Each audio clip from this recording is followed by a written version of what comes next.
Saya mau cerita. Ada dua orang sahabat yang tinggal di sebuah desa kecil di Italia. Sebut saja nama mereka adalah Pablo dan Bruno. Mereka adalah anak muda yang memiliki impian yang tinggi. Mereka sering berhayal bagaimana kalau suatu hari nanti mereka menjadi orang terkaya di desanya. Keduanya merupakan orang yang sangat ambisius. Yang mereka perlukan adalah sebuah kesempatan. Pada suatu hari, kesempatan itu pun datang. Kepala desa memutuskan untuk mempekerjakan kedua anak ini untuk membawa air dari sungai ke sebuah penampungan air di tengah desa. Keduanya masing-masing membawa dua buah ember dan segera menuju ke sungai. Menjelang sore, keduanya telah mengisi penampungan air sampai penuh. Kepala desa menggaji mereka masing-masing berdasarkan jumlah ember air yang mereka bawa. Wow, Pablo dan Bruno senang sekali. Ini berarti impian mereka akan segera terkabul. Mereka sulit percaya jika mereka bisa mendapatkan rezeki sebanyak ini. Mereka bekerja lebih keras lagi setiap hari agar bisa mengangkut air lebih banyak. Namun, Pablo mulai merasakan ketidaknyamanan. Ia tidak yakin pekerjaan ini bakal buat impiannya terwujud. Punggungnya nyeri dan kedua telapak tangannya lecet-lecet. Kian hari, kian takut saat harus pergi bekerja. Ia pun mulai berpikir keras mencari akal bagaimana caranya membawa air dari sungai ke desanya. Aha, Pablo mendapatkan ide. Bruno, saya punya rencana.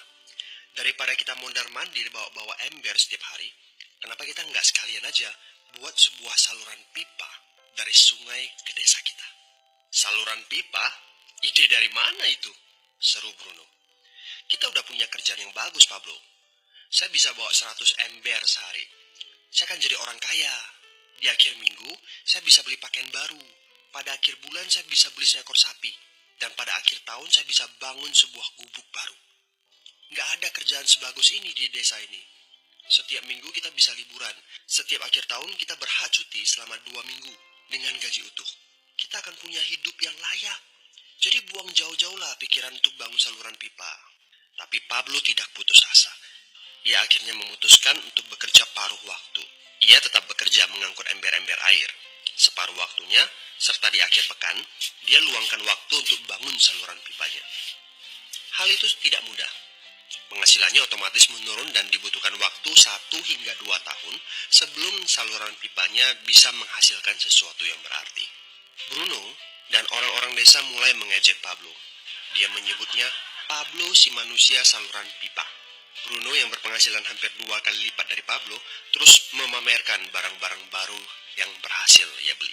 Sapi, keledai, pakaian, sepatu baru, gubuk bertingkat 2. Bruno bisa makan mewah di kedai. Orang-orang di desa menyebutnya Tuan Bruno. Sementara Bruno berbaring santai di sore hari pada akhir pekan, Pablo terus saja menggali saluran pipanya.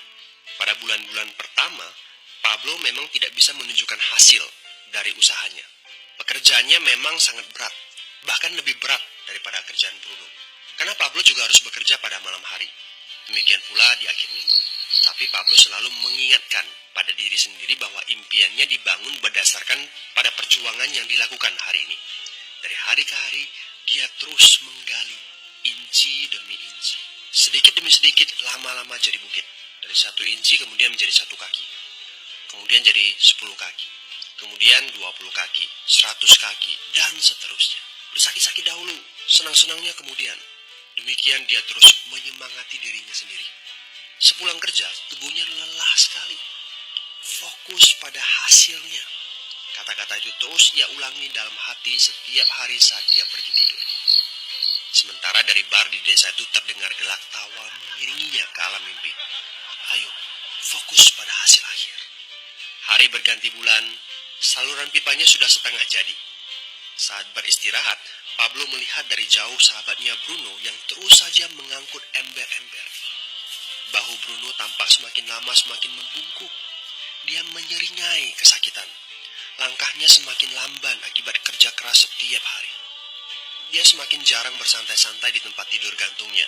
Dia lebih sering terlihat di bar, duduk dengan wajah letih dan murung. Saat pengunjung bar melihat Bruno, mereka saling berbisik. Hei, ini dia Bruno si manusia ember. Dia lebih suka duduk sendiri di sudut yang gelap ditemani botol-botol kosong di sekelilingnya. Akhirnya, Saat bahagia Pablo pun tiba. Saluran pipanya sudah rampung. Orang-orang desa berkumpul saat air mulai mengalir dari saluran pipanya menuju ke penampungan air di desa. Sekarang, desa ini sudah bisa mendapatkan pasokan air bersih secara tetap. Pablo tidak perlu lagi membawa ember. Artinya, airnya akan terus mengalir, baik dia sedang bekerja maupun tidak. Air itu mengalir saat dia makan, saat dia tidur. Air itu mengalir di akhir minggu ketika dia asyik bermain. Semakin banyak air yang mengalir ke desa itu, semakin banyak pula uang yang mengalir ke kantong Pablo. Apa moral dari cerita ini? Pertanyaan yang paling penting untuk kita renungkan adalah, siapakah Anda? Seorang pembawa ember atau seorang pembuat saluran pipa? Apakah Anda hanya mendapatkan penghasilan jika Anda datang ke tempat kerjaan, seperti Bruno pengangkut ember? Atau Anda termasuk orang yang bekerja hanya sekali saja, kemudian Anda dibayar terus-menerus, seperti Pablo pembuat saluran pipa? Jika Anda termasuk orang kebanyakan, itu berarti Anda bekerja dengan menggunakan pola pembawa ember. Anda membarterkan waktu untuk mendapatkan uang. Maksudnya, bekerja 1 jam dibayar per jam, bekerja 1 bulan dibayar per bulan, bekerja setahun dibayar per tahun. Masuk akal kan? Masalahnya, dengan sistem pembawa ember, masuknya uang akan berhenti saat kita berhenti bawa ember. Artinya pendapatan kita hanya sementara alias tidak langgeng. Kalau di suatu pagi Bruno bangun dan punggungnya terasa sakit, sehingga dia tidak bisa bangkit dari tempat tidurnya, berapa uang yang akan dia dapatkan hari itu? 0 besar. Fakta yang harus kita sadari adalah kita tidak bisa bekerja selamanya karena faktor usia dan kesehatan. Jika kita tidak sanggup membarterkan waktu kita, maka kita tidak akan mendapatkan uang. Pablo jauh hari sudah menyadari keterbatasan ini. Karena itulah dia langsung berpikir untuk menciptakan suatu sistem yang memungkinkan dia untuk terus mendapatkan bayaran baik dengan cara barter waktu ataupun tidak. Pikirkan ini. Bagaimana dengan Anda? Anda mau apa kalau besok penghasilan Anda berhenti? Apa yang akan terjadi kalau Anda dipecat? Apa yang terjadi kalau kemudian Anda sakit atau cacat sehingga tidak bisa membawa ember lagi? Bagaimana seandainya perawatan kesehatan yang mendadak yang harus Anda jalani menghabiskan uang tabungan Anda? Apa yang terjadi bila uang tabungan Anda itu langsung menguap dalam semalam? Kalau penghasilan Anda berhenti besok, untuk berapa lama Anda bisa membayar hipotek Anda? Cicilan rumah, mobil Anda, ataupun untuk biaya sekolah anak-anak Anda? 1 tahun, 6 bulan, 3 bulan, atau 3 minggu? Jelas. Apakah Anda bekerja sebagai penyapu jalan, bekerja di kantor, punya jabatan tinggi, atau memiliki toko, seorang profesional di bidang tertentu, tetap saja Anda membarterkan antara satuan waktu dengan satuan uang. Apakah dengan cara demikian Anda akan aman?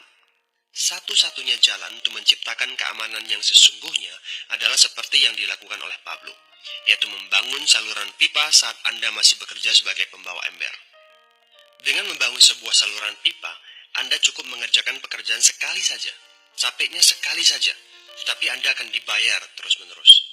Saluran pipa ini akan memberikan Anda penghasilan walaupun Anda sedang tidur ataupun Anda sedang main. Penghasilan ini juga akan terus Anda peroleh setelah Anda pensiun, pada saat Anda sedang sakit ataupun cacat sehingga tidak bisa bekerja, dan juga dalam situasi darurat. Inilah yang disebut sebagai penghasilan pasif. Anda tahu, saat ini kami sedang membangun saluran pipa yang akan memberikan penghasilan pasif. Mau tahu caranya? Hubungi teman yang meminta Anda untuk menonton video ini. Dia punya akses untuk informasi yang Anda butuhkan. Mintalah video lanjutannya, atau jika memungkinkan, bertemu langsung dengan teman Anda.